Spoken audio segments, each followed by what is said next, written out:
Good morning, Year 6, and welcome to another day of our new unit. Now, well done for all of your excellent writing yesterday.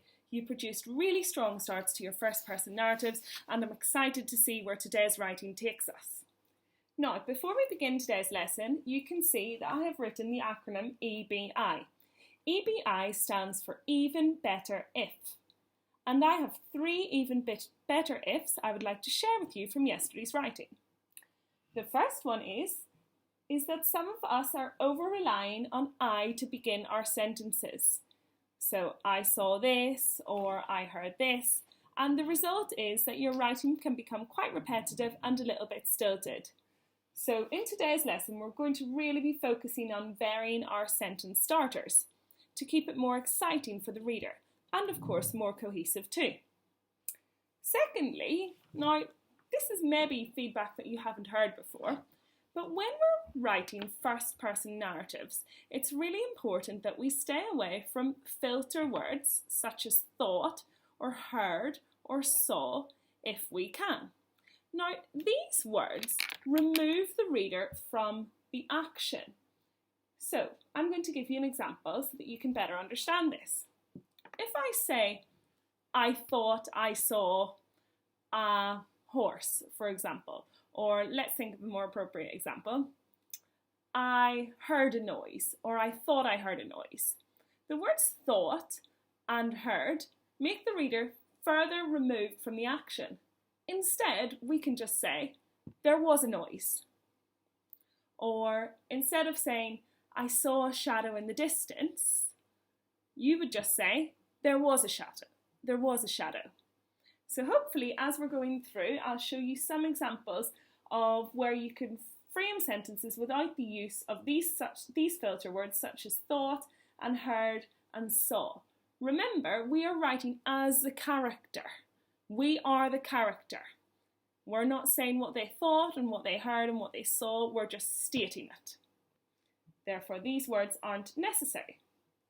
And finally, we need to see that you're writing in the consistent past tense.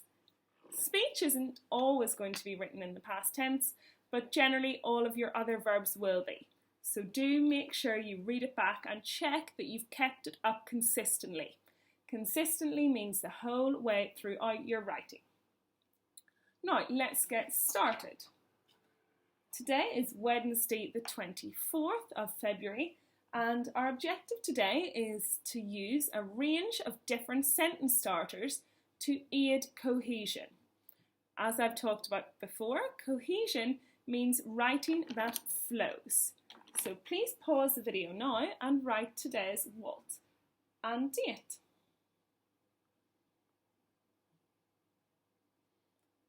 Wednesday is probably the most commonly misspelt day of the week, and February is probably the most commonly misspelt month, so please make sure you're copying carefully if you aren't confident with those spellings.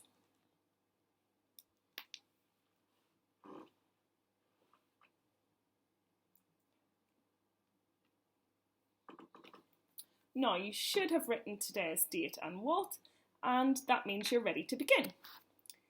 Before we go any further, if you're not confident with the images that you see on the left-hand side, or if you'd like to refresh your memory, then please go back and re-watch the video. The more you re-watch the video, the more you'll be familiar with the content and the more ideas that you will have to write about. I've included the link for the video in today's home learning page. Now, some of you will remember this acronym. My turn. DAD waivers. DAD waivers is an acronym that can help you remember different ways to start your sentences. And that's really what we're going to be focusing on today. Have a think. Can you remember what any of the letters stand for?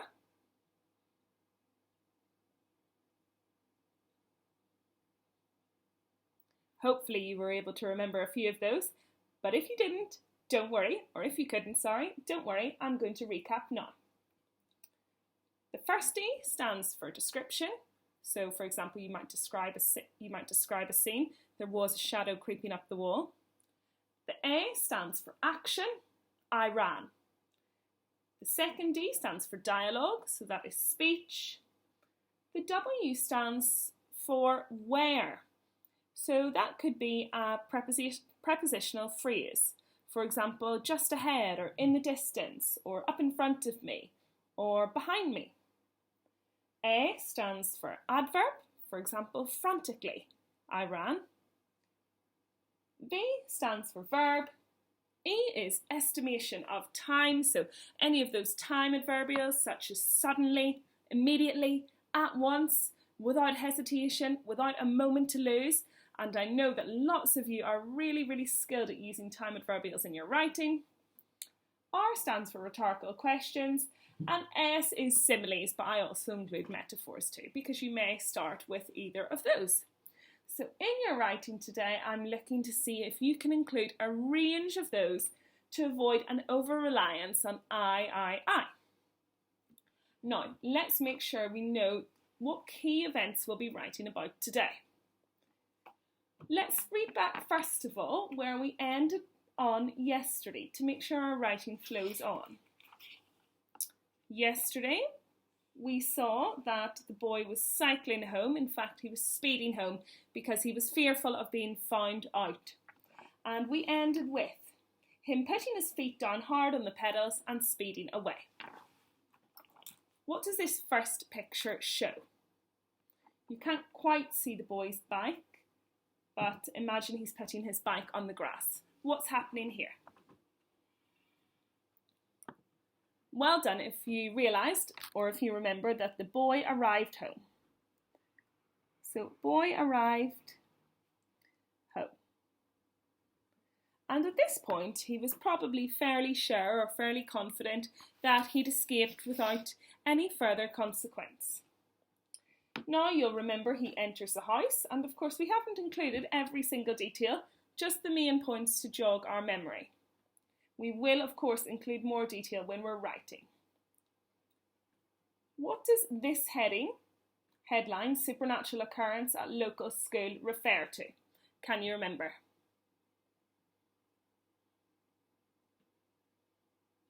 Absolutely, that refers to the boy using his powers unintentionally in the school to cause that chaotic scene that we saw yesterday. So this is a TV headline relating to chaos that occurred at school. And occurred means happened. As soon as the boy saw that headline, he knew that that was about him, and he knew he was in trouble. Now you can see from the next picture that we have the officers here and they're holding guns. There's more than one of them dressed in black. They're raising them up to the boy's head more than likely. What happened just before this? What had the boy tried to do before the officers made their way into the house?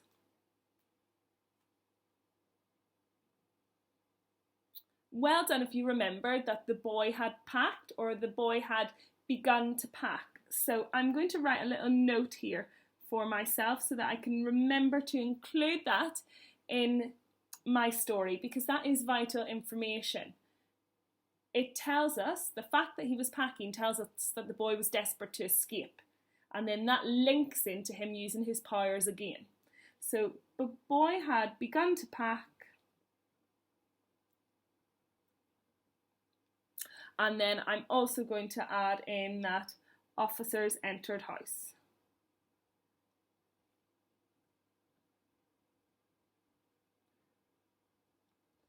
With guns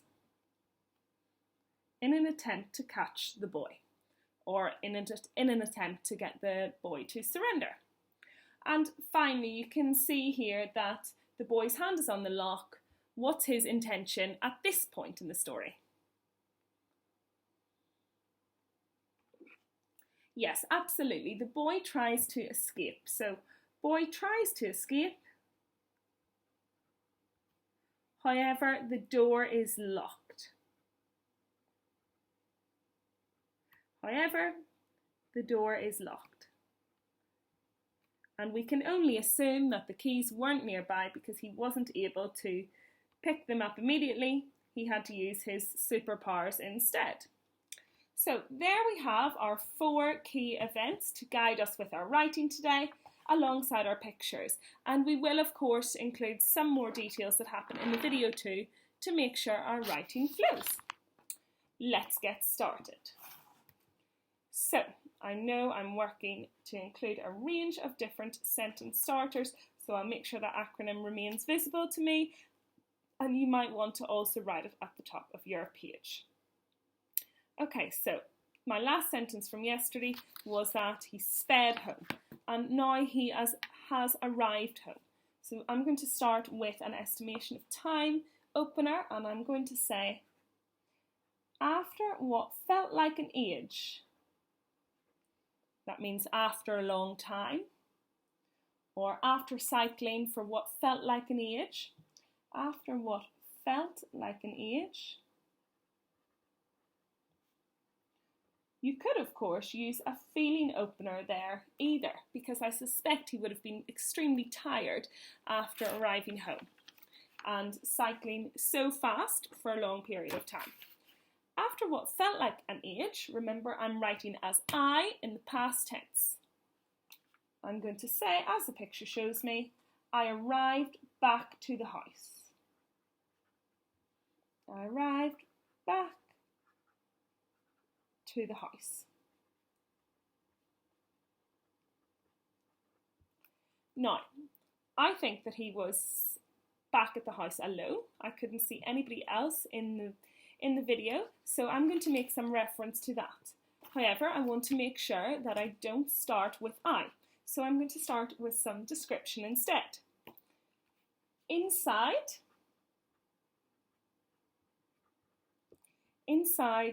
I'm going to say that all of the rooms were empty. Inside, all of the rooms were empty. And I'm going to use a semicolon here to link 2 clauses that make sense by themselves and that are quite connected in meaning. Inside, all of the rooms were empty. I was alone. A feeling word. Let me think. Why did he switch on the TV? Well, I suppose he wanted to find out if this was really all true or if anybody was talking about him. So I'm going to start with desperate to find out. Write this bit in grey so you can see it. I'm on this section now. Or I could start with desperate to find out, or I might actually start with an action. I know he's going to be really nervous because he was speeding back. So what would he be doing if he's really nervous? Probably be sweating, he might be trembling. Which one would link best to him switching on the TV with a remote control? Perhaps with trembling hands. So I'm going to start with trembling hands.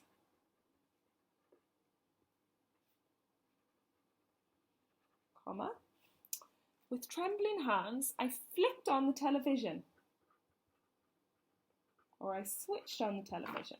I flicked on the television.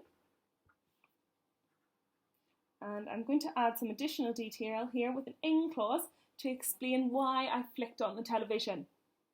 So why did he flick on the television? Hoping and praying my face wouldn't appear, or hoping that this was all just a nightmare, or desperate to find out if this was all just a dream. So I'm going to add in here an in clause, and I'm going to say hoping that my face wouldn't appear, or desperately hoping that my face wouldn't appear.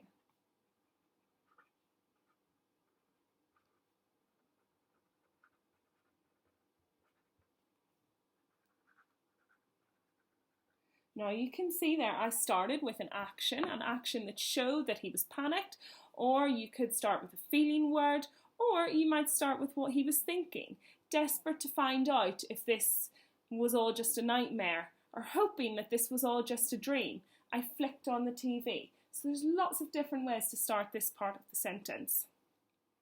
Now, what happened when he flicked on the television? Well, he saw the headline. So instead of saying, I saw the headline, or I saw that my worst fears were confirmed. Remember, saw is one of those words we're trying to avoid today. I'm going to say, my worst fears were confirmed.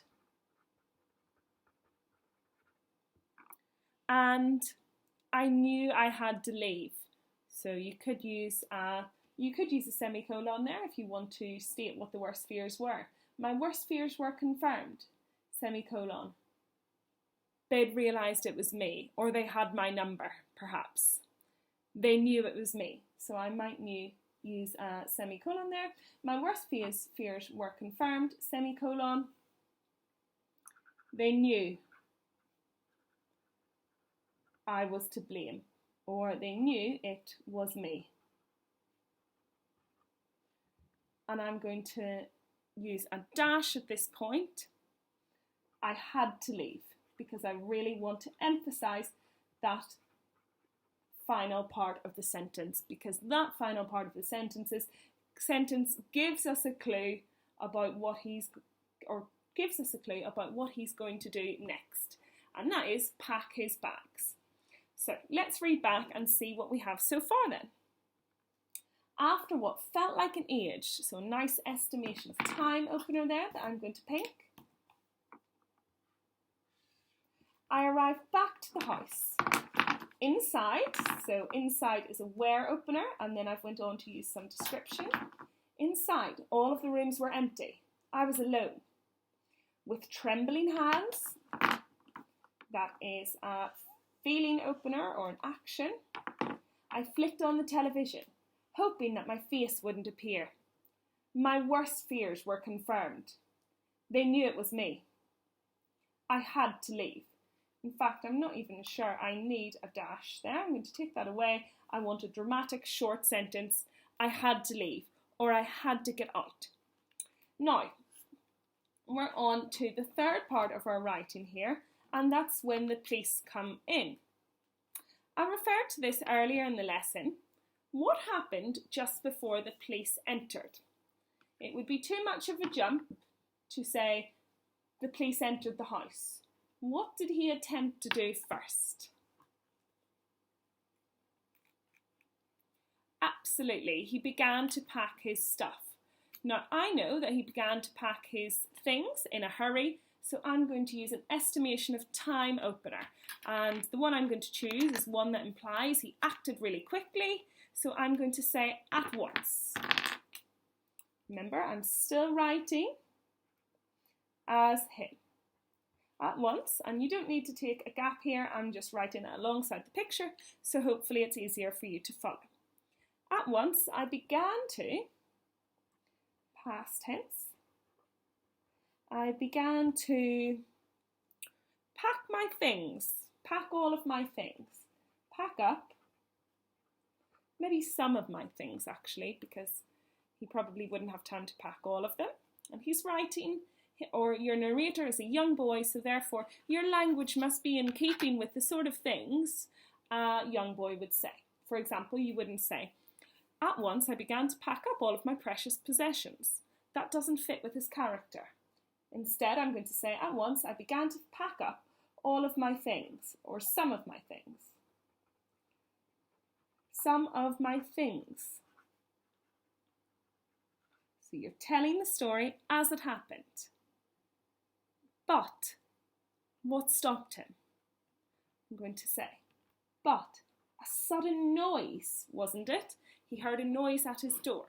And you can follow the video really closely, or you can add in a little bit of additional detail if you want to. So for example, you might say, a sudden blinding flash of light, or a sudden blinding light, caught my attention, or a sudden noise made me spin around. But a sudden noise, in fact, I'm going to say a sudden blinding light. I'm going to imagine they had lights coming out of their guns, if that's possible, but a sudden blinding light, or perhaps I'm going to imagine they had torches instead. That seems more realistic, Miss Love.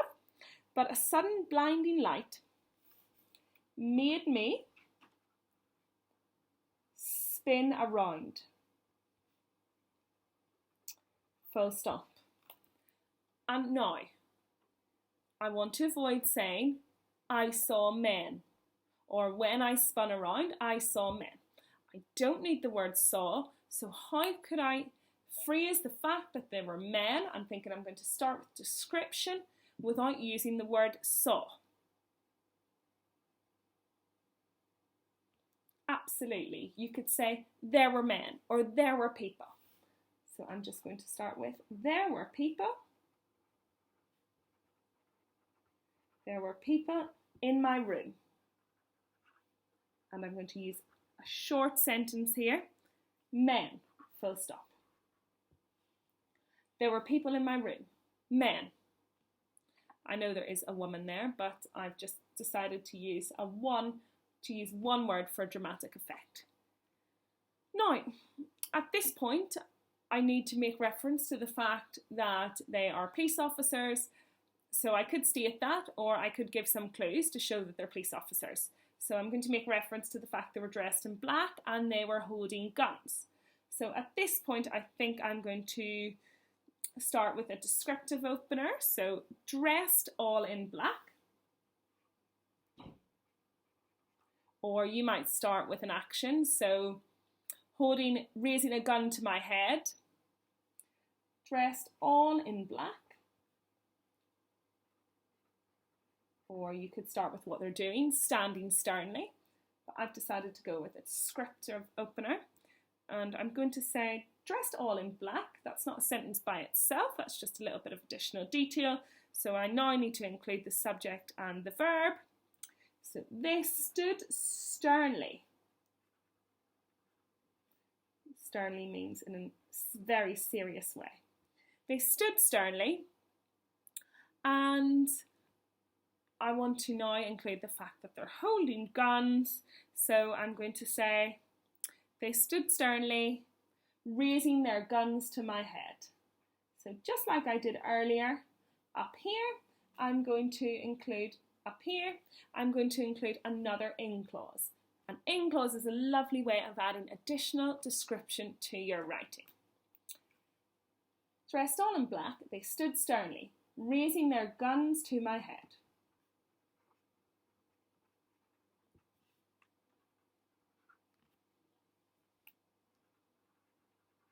Full stop. Now, I could make reference now to the fact that they told me to. You could report the speech, or you can include direct speech, which is what I'm going to do, because I know that dialogue is one way I can start my sentence. So, imagining, what might they have said at this point? We don't hear any words in the video, so we need to use our imagination for this point. What do we think they were saying? Absolutely, surrender now, or hands up, or don't move, you're under arrest. So I'm going to open the speech marks here, and I need to move the story on. So they've stood with their guns, and what did the police officers do next? They've tried to get them. So I'm going to say, hands up, exclamation mark. You're under arrest. They probably haven't said very much at all. And close the speech marks. So, hands up, you're under arrest. Now, I don't necessarily need to say, the police officer said, because I've just referred to the men, or the police officers said, because I've just referred to the men, all in black, and raising their guns to my head. So it's pretty obvious who has said that. Now, what did the little boy at this point do? Well, he didn't just run to the door. We need to add in a little bit of detail before that. So I think he's probably about to, I'm imagining he wasn't facing them because he had his head buried in his bag trying to pack away his things. And when he heard them, I'm imagining that he spun around. So I'm going to say, I spun around. Or you could start with a feeling. I've decided to start with I here because I've barely started with I throughout my piece. But you could start with how he's feeling. Perhaps feeling like my legs were about to give way. I spun around, wondering how they'd managed to find where I lived.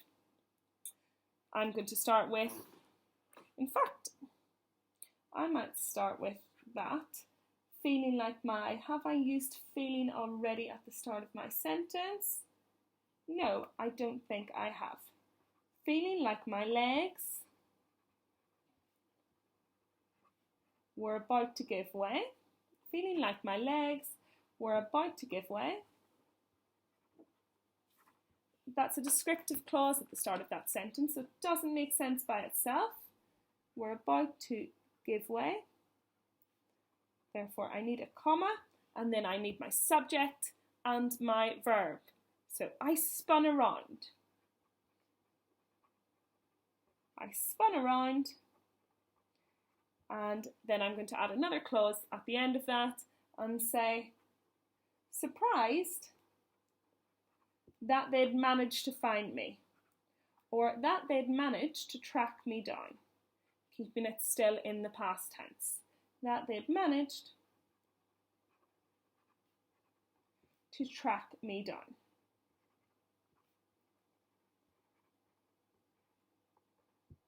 Now, let's imagine that he goes for the door at this point. So we know he goes for the door at this point. So he's turned around, he's surprised that they've managed to track him down, but he knows that there's a door in front of him that he can get out of. So what does he do? Instead of saying, I looked at the door in front of me and turned the lock, how might you start that sentence? Perhaps you can use a where opener for this one. Tell me, where was the door? It wouldn't be appropriate to say in the distance there was a door because the house isn't that big. You could say round the corner or just ahead of me. So I'm going to change colour because this is the part where he's trying to get back. We're onto our final or where he's trying to get out. We're onto our final picture now. So just ahead, that's a where opener. Just ahead, I saw a door. Okay, I'm going to green, I saw a door. Have a think, why have I greened? I saw a door. Absolutely, saw is one of our filter words that we don't need to write effective first person narratives. How could I rephrase that? You could say just ahead, there was a door that I knew I could get out of. Or you might say just ahead, the front door offered me a chance to escape. So you're personifying the door, which is really effective there as well. So I'm going to use that idea and I'm going to say just ahead, a door offered me the chance, or offered me the chance to get away. Offered me the chance to escape and run away.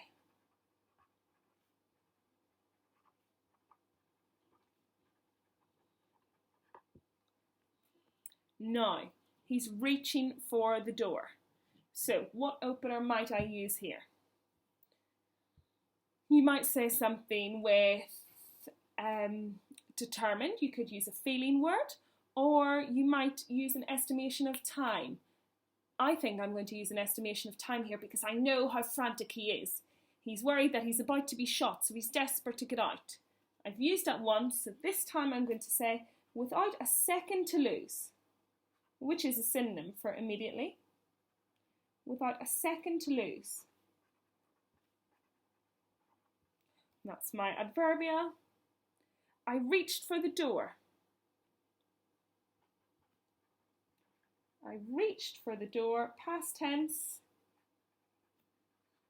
And what did I do? I tugged it open, or you might say I wrenched it open because he's desperately trying to turn the lock, or you could say I turned the lock.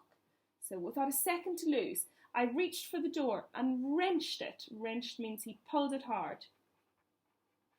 And wrenched it open. Dot, dot, dot. Ellipses, you have to be really careful when you use ellipses. You only use them before a really suspenseful moment. He's trying to get out, but it was locked.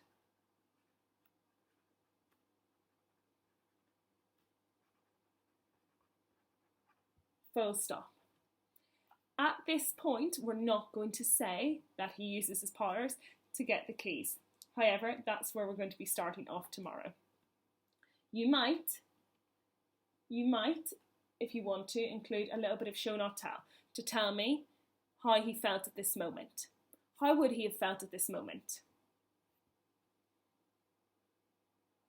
Absolutely, he probably was terrified because he knew that he had limited time to get out there without being caught. So I'm going to add a little bit of show not tell in here, and instead of saying I was scared, I'm going to say fear surged. That means your body was almost overcome with fear. Fear surged as I realised